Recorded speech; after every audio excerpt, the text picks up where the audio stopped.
With the Lord of the Rings crossover set on the horizon, I feel no time is better than now to begin brewing decks featuring the new cards from the set. One of my favorite new legendary creatures from the set is the Dark Lord himself, Sauron. Sauron the Dark Lord is a 7/6 avatar horror for 3 generic and 1 each of blue, black, and red. It has Ward, sacrifice a legendary artifact or legendary creature. Whenever an opponent casts a spell, amass Orcs 1. Whenever an army you control deals combat damage to a player, the ring tempts you. Lastly, whenever the ring tempts you, you may discard your hand, and if you do, draw 4 cards.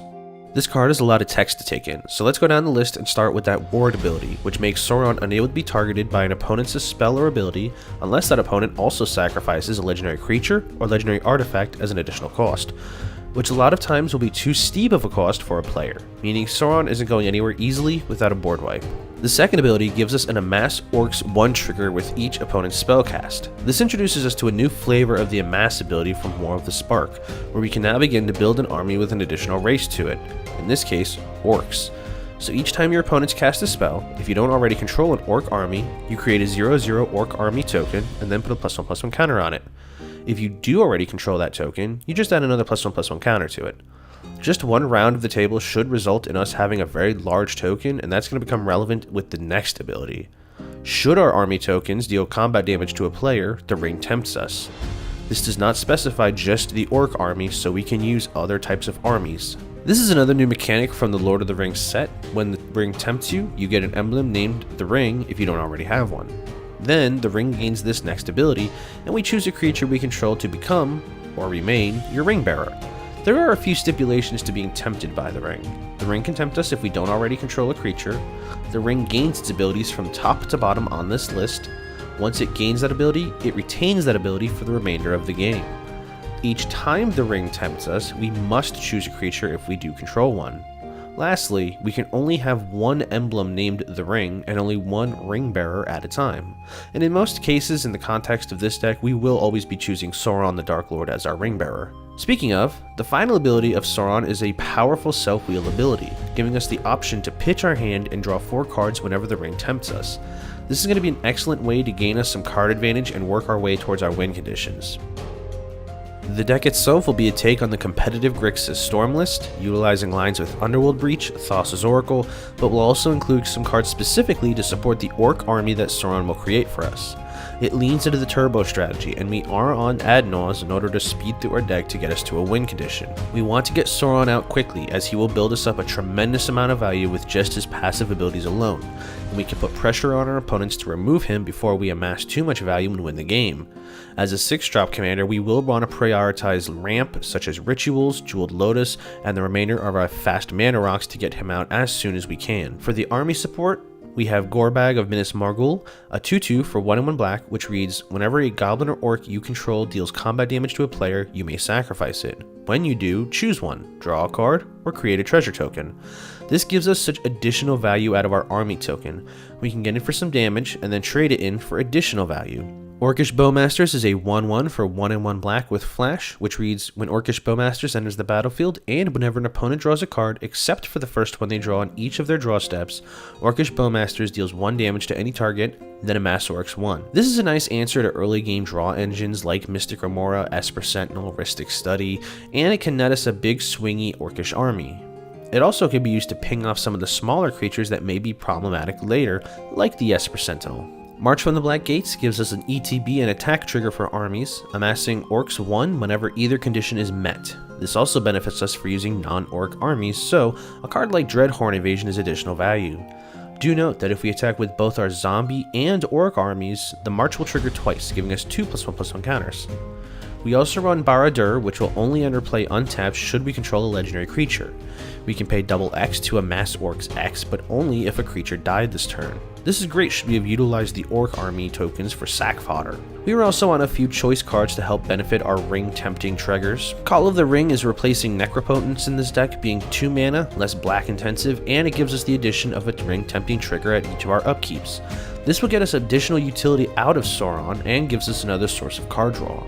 Firing Inscription is borderline win condition in this deck. Turning each instant and sorcery we cast into a shock to each opponent will add up quick damage and equally make quick work of the table. Lastly, the one ring to rule them all tempts us and then mills each player equal to the ring bearer's power. Remember when I said that we would usually pick Sauron as our ring bearer? He has 7 power, meaning that we will mill each player 7 cards.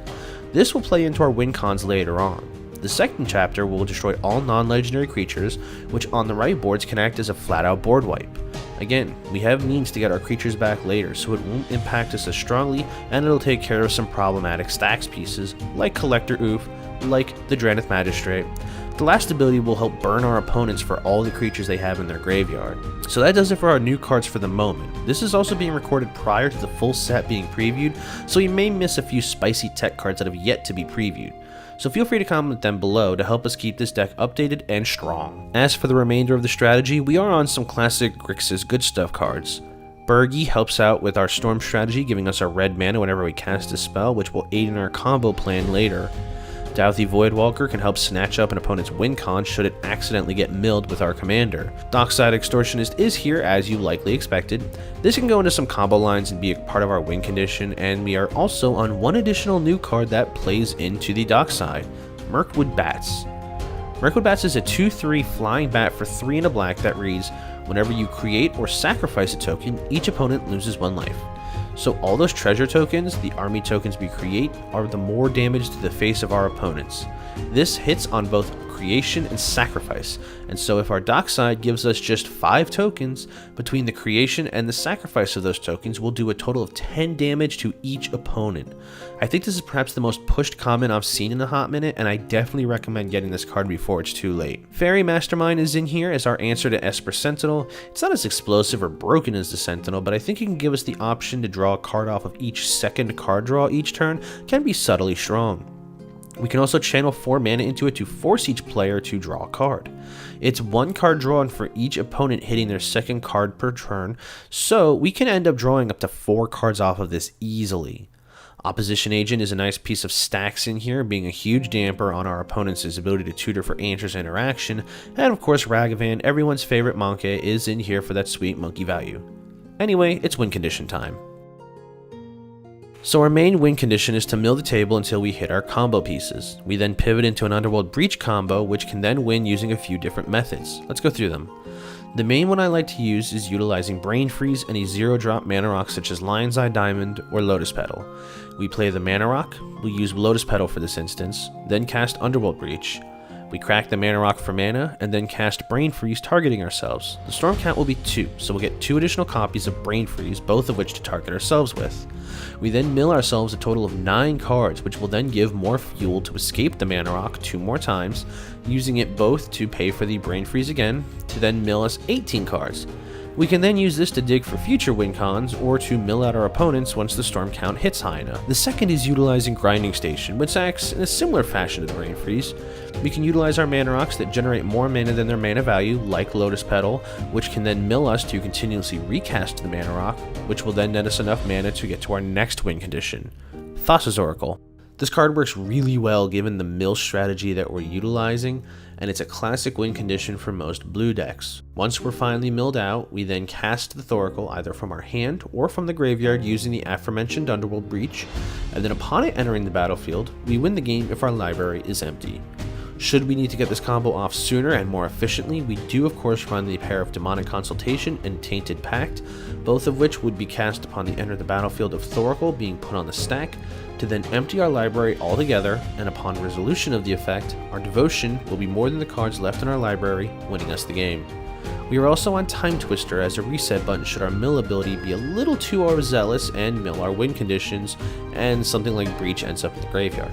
I highly recommend proxying this card as well as a lot of the other cards in this deck. For flavor reasons, I do prefer to use many of the alternate arts for my land base referencing the Lord of the Rings universe, such as the Glittering Caves of Aglarond for Gemstone Caverns, Minas Morgul for the Cabal Coffers, Dead Marshes for Urborg, and of course those sexy Middle-earth map basic lands.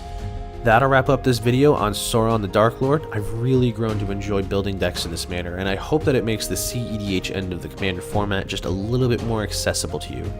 What Middle-earth deck should we explore next? I do have a few in the works at the moment, and I do hope you enjoy our explorations through the Lord of the Rings set.